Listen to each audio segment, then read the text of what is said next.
তুলি আর সন্তুদা আসছে দিরাগমনে, সেই জন্য ফুল নিয়ে অধীর আগ্রহে দাঁড়িয়ে আছি ওদের ওয়েলকাম করব বলে। আর অন্যদিকে চলছে খাওয়া দাওয়ার তোড়জোড়। পরিবারের সবাই মিলে একসাথে হবে খাওয়া দাওয়া। আর ওই দেখো চলে এসেছে নতুন বর বউ। ওদের দুজনকে একসাথে এইভাবে দেখে আমার তো এই গানটা গাইতে ইচ্ছা করছে।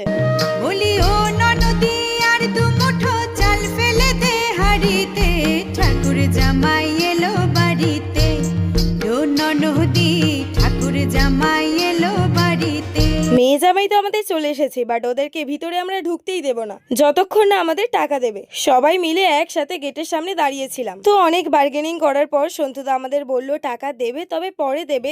আমরাও ভেবে দেখলাম নতুন জামাই অনেকটা পদ অতিক্রম করে এসেছে, তাই বিশ্রাম নেওয়াটা খুবই দরকার। তাই ওনার কথায় বিশ্বাস করে গেট ছেড়ে দিলাম। তারপর ওদেরকে বরণ করা হলো। তার সাথে সাথে নিয়ম অনুযায়ী হলুদ জল দিয়ে প্রথমে সন্তুদার পা ধুয়ে দেওয়া হলো, তারপর তুলির। এরপর পিসি তার মেয়ে জামাইকে জল মিষ্টি খাইয়ে ঘরে ঢোকালো।